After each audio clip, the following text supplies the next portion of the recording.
बिस्मिल्लाहिर्रहमानिर्रहीम, अस्सलाम वालेकुम। मैं हूं करामत मुगल और मेरे साथ हैं सईद बलोच साहब, सीनियर जर्नलिस्ट हैं, सुप्रीम कोर्ट कवर करते हैं। सईद बलोच साहब, मैंने आपको कहा था कि नवाज शरीफ वापस आएगा तो यही इलेक्शन कमीशन जो है ना इंतखाबात की डेट देगा। सिर्फ इस बात का इंतजार किया जा रहा है कि वो वतन वापस शाहकार आए जिसको 1980 से पाला जा रहा है, तैयार किया जा रहा है। कभी वो नाराज होता है, बीबा बच्चा कभी बन जाता है, कभी लाडला बन जाता है। अब ये बात निगरान वजीर आला गैर रहनी के मुंह से निकल गई। कल जब सहाफ़ियों ने उनसे ताबड़तोड़ सवालात किए, हम सब कोशिश कर रहे हैं कि 31 जनवरी को इंतखाबात हो जाएं। दूसरी तरफ से सुप्रीम कोर्ट एक्टिव होती है, दोनों के दोनों केसेस टेकअप कर लिए जाते हैं। पहला तो 90 रोज के अंदर इंतखाबात, दूसरा पूरे मुल्क में एक साथ इंतखाबात। क्या देख रहे हैं, ये सारा ड्रामा जो हो रहा है ये ऑलरेडी स्क्रिप्टेड था। बहुत शुक्रिया करामत मुगल साहब। देखें, इसके ऊपर हम पहले ही बहुत सारी वीडियोस कर चुके हैं कि नवाज आज तो शरीफ सबूत के तौर पे कर रहे हैं। स्क्रिप्टेड चीजें तो उस वक्त चीजें होती है ना जब कोई काम हो रहा हो और आप उनकी बुनियाद पर किसी किस्म का कोई नतीजा अखज करें कि यार ये चीज ऐसे हो रही है, ये ऐसे हो रही है, तो ये इसमें मुझे कोई ना वो तालमेल नजर आती है। तो यहाँ पर तो मामला ये था कि जून जुलाई से ही पाकिस्तान मुस्लिम लीग नून के रहनुमा ये बात बार बार मुतद्दिद अपने जो प्रेस कॉन्फ्रेंसेज हैं या मुख्तलिफ टॉक शोज के दौरान टीवी चैनल्स पर हर जगह पे ये बातें हो चुकी थी कि सितंबर के वस्त में एक तकर्री होनी है और उसके बाद हमारे यानी मुस्लिम लीग 17 नून सितंबर के से। जी जी और उसके बाद मुस्लिम लीग नून को अदालतों से इंसाफ मिलेगा, नवाज शरीफ साहब अदालतों से बरी होंगे।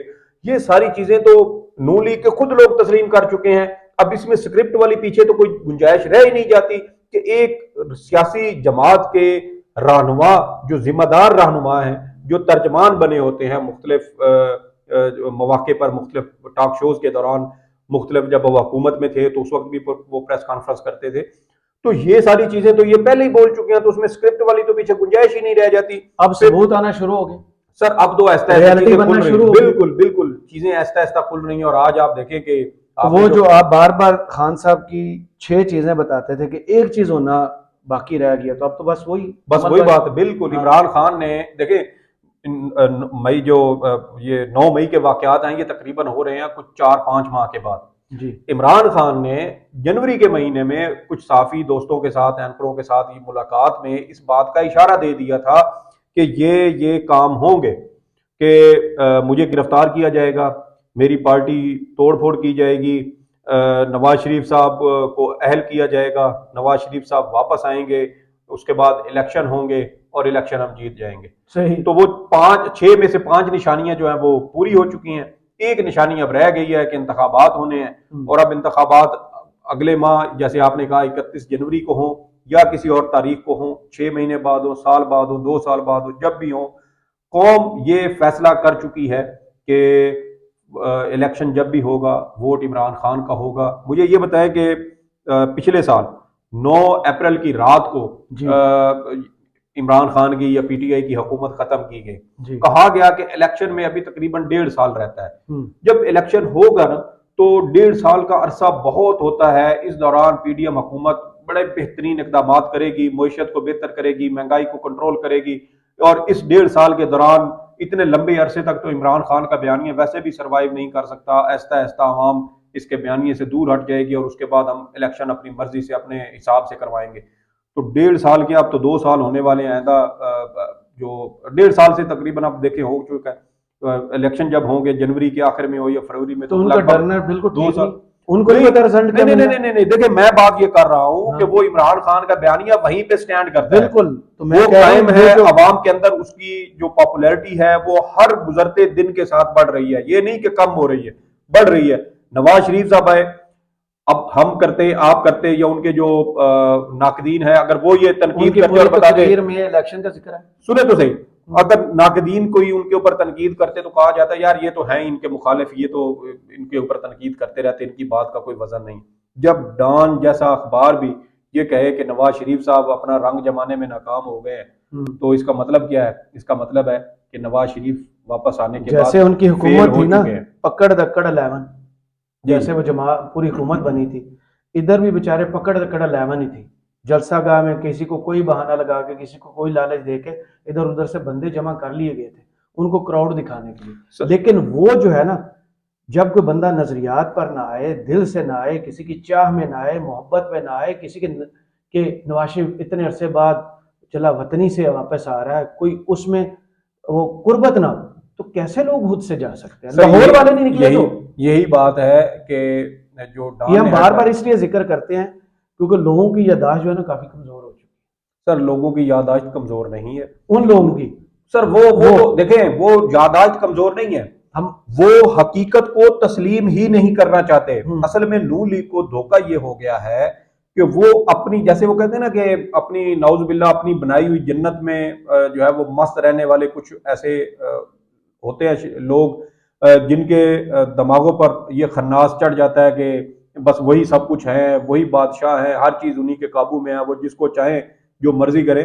तो नून लीग एक धोखे और फ्रेब की एक ऐसी कैफियत में फंसी हुई है जो वहां से निकल नहीं रही, और हम यही बात मुतअद्दिद बार पहले भी कर चुके हैं कि नून लीग इस सिचुएशन से उस वक्त तक नहीं निकल सकती, खुशफहमी और गलत फहमी से। नहीं, खुशफहमी भी नहीं, उससे बढ़ के मसला यह है कि ये जब तक इस हकीकत को तस्लीम नहीं कर लेते, हमने गलबन जुम्मे या हफ्ते को हमने ये कहा था कि नून लीग जिस जगह पर इमारत खड़ा करना चाहती है ना, वो नीचे से ईंटें, उसकी बुनियाद ही टेढ़ी है, तो उस टेढ़ी बुनियाद पर आप जब भी इमारत खड़ी करेंगे वो कभी भी सीधी खड़ी नहीं होगी। इसलिए नून लीग को चाहिए कि वो पहले अपनी उस इमारत की बुनियाद को दुरुस्त करे, उसके बाद फिर ऊपर स्ट्रक्चर खड़ा करने की कोशिश करें।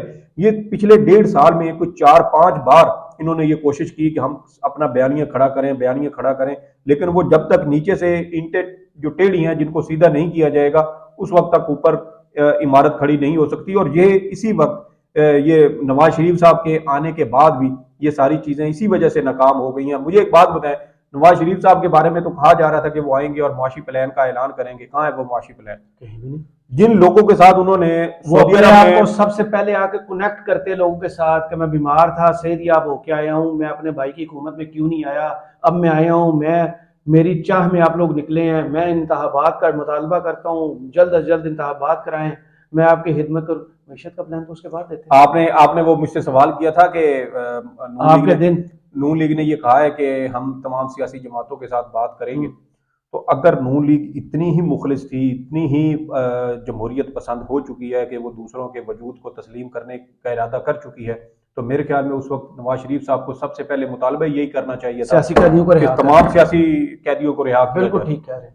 तो क्या नवाज शरीफ साहब ने ये वो मुतालबा किया? बिल्कुल नहीं किया। क्या नवाज शरीफ साहब ने ये कहा कि मेरे मुखालिफ को भी रिहा किया जाए? ओपन छोड़े, मैं देखता हूं ओपन मुकाबला करूंगा। हम अवाम की अदालत में जाएंगे, अवाम के जो सियासी मैदान है हम वहां जाएंगे और हम सियासी मुखालफीन अवामी मैदान में जाके वोट की पर्ची के जरिए एक दूसरे का मुकाबला करेंगे।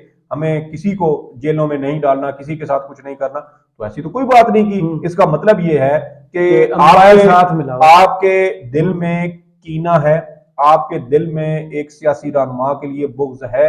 मुझे बताएं कि वो ज्यादा डर नहीं है ये? वो सनम जावेद जो 3 मुकदमात में बरी हो चुकी थी, जिसको जमानत मिल गई, बरी हो गई, उसको चौथे मुकदमे में हफ्ते के रोज फिर गिरफ्तार कर लिया। तो मरियम साहब जब इजाजत तब तक नहीं देंगी उनको रिलीज, तो फिर देखे ना, फिर आप ये झूठा चूरन किसको बेच रहे हैं कि हम तमाम से जो है वो सियासी जमातों के साथ। आप एक छोटी सी कारकुन है, सनम जावेद बेचारी का तो नाम ही लोगों ने जमान पार्क में उनको देखा, उनकी कुछ ऐसी वीडियो क्लिप्स जो है वो वायरल हुई कि बिल्कुल वो आउटस्पोकन है, स्ट्रेट फॉरवर्ड है, दिल की बात, बिल्कुल उनके पास उनके दिल में जो था उन्होंने वो कैमरे के सामने बयान किया, और यही चीजें उनकी उन पर अजियत की वजह बन गई। और वो अभी तक 5, 5.5 माह, 6 माह होने को है और वो रियासती जबर का शिकार है, झूठे मुकदमात का शिकार है। बार बार उनको जमानत मिलती है और उनकी जमानत उनको बरियत होने के बावजूद उनको दोबारा से गिरफ्तार कर लिया जाता है। मुझे बताएं, इंतखाबात का ऐलान हुआ जब उमर रजा बंदयाल साहब से 14 मई को इंतखाबात होंगे, नहीं हुए, अब वो मामला टेकअप कर लिया जाता है। काजी फायज ईसा साहब के आने के बाद 90 रोज के अंदर इंतखाबात का आईनी। अब बताएं, पहले भी हम बात करते थे कि जिन्होंने आइन की वायलेशन की है क्या उन्हें तौहीन अदालत के नोटिस होंगे, आर्टिकल 6 के नोटिस होंगे? मुझे एक बात बताएं, आज सुप्रीम कोर्ट में इस केस की समाअत थी, काजी साहब ने ये मामला उठा है वहां पे क्या जवाब दिया? उन्होंने कहा आईनी खिलाफ वर्जी तो हो चुकी, अब आगे चलें, आगे जो बच गया उसमें से आपको क्या मिल सकता है? सदर के खिलाफ जो वो बात कर रहे हैं कि आर्टिकल 6 लगाना चाहिए, देखिए वो मामलात को लेके कहां गए हैं। काजी साहब का मौक़िफ़ ये था कि 2017 की मरदमशुमारी 2021 में आके अगर नोटिफाई हो रही है तो ये भी इमरान खान का कसूर है। अच्छा, ये उनका जब वो जेल में, जब जब 2021 में, और मजे की बात देखें कि 2021 की अच्छा मरदमशुमारी, 2021 जी जी, 2017 की मरदमशुमारी थी प्रोविजनल वन टाइम, जी, और वो उस मरदमशुमारी के तहत इलेक्शन होने थे 2018 में। सुप्रीम कोर्ट के हुक्म पर हुए थे। जी जी, तो 2018 के इलेक्शन तो 2017 की मरदमशुमारी के तहत हुए ही नहीं, क्योंकि वो नोटिफाई नहीं हुई जी थी। बिल्कुल ऐसे ही है। तो वो आके हो रही है पीटीआई के दौर में 2021 में। तो उसके तहत अब वो इमरान खान का कसूर कैसे बन गया? ये कसूर तो अगर बनता था तो वो नून लीग की हुकूमत का बनता था कि उन्होंने अगर वन टाइम प्रोविजनल जो है वो सतह पर ये मरदमशुमारी करवाई थी, और उसके तहत 2018 के इंतखाबात होने थे जो ना हो सके, और वो 2000 गलबन 1998 में 97 में हुई थी मरदमशुमारी आखिरी बार। ये मुझे याद नहीं है। जी जी, तो उसकी बुनियाद पर गुज़श्ता मरदमशुमारी पर ही वो इंतखाबात 2018 के करवाए गए। तो कहने का मकसद ये है कि फिर जिम्मेदार इमरान खान कैसे हुआ? वो तो आके अपने 2021 में उसको नोटिफाई कर रहा है। फिर आप ये देखें कि मरदमशुमारी गुज़श्ता साल भी हुई, हल्का बंदियां हो गई, और फिर रोके रखा मामला, रोके रखा, और उसके बाद हर 3 माह में मुश्तरका मफादात कौंसिल का इजलास ड्यू होता है इन्हीं तौर पे। जी जी, इन्होंने 16 माह में एक दफा इजलास किया, जब हुकूमत जा रही थी उससे 4 दिन पहले 5 अगस्त को, और क्या गंद घोल के गए। अब वो मासूम बन गए, ड्रामेबाज गजनी बन गए कि हमें तो पता ही नहीं था ये होगा। और भाईजान पीपल्स पार्टी, आपने सबसे ज्यादा गंद किया हुआ है सर। आपने, आपके वजीर आला उसमें थे, पीपल्स पार्टी मौलाना जिस बात का फजल क्रेडिट रहमान लेती है ना के, सर, मौलाना फजल रहमान का बेटा उसमें था। तो ये क्यों अब गजनी बन गए हैं कि हमें शायद आइडिया नहीं था कि ताखीर से होंगे इलेक्शन। फैसल करीम कुंडी साहब ना इत्तलात का मनसब संभालते हैं पीपल्स पार्टी में, उन्होंने क्या स्टेटमेंट दी, उन्होंने कहा ये जो ताखीर हो रही है ना इलेक्शंस में, ये सिर्फ इलेक्शंस के मतलूबा नताइज को अपने मुताबिक करने की कोशिश है। तो भाईजान तब आप बोलते ना, आपको नहीं पता था 5 अगस्त को जब ये मुश्तरका मफादात कौंसिल का इजलास हो रहा है, आपके साथ फ्यूचर में होगा क्या? उस वक्त पीपल्स वही पार्टी हो रहा रोटी है। को चोची कहती थी ना। तो ठीक है ना, फिर वो ख्वाजा आसफ ने के मैच फिक्स था, इनको 2 माह बाद याद आया कि मैच फिक्स है। सही बलोच साहब, इस वीडियो में मेरे ख्याल में इतना ही करते हैं। अगली वीडियो में आपका तजिया डिटेल से लेते हैं इलेक्शंस पर, जो आपके अपने चैनल की एक वीडियो हम करने जा रहे हैं। कमेंट्स बॉक्स में जरूर बताइए कि वीडियो आपको कैसी लगी। इजाजत दीजिए, अल्लाह हाफिज।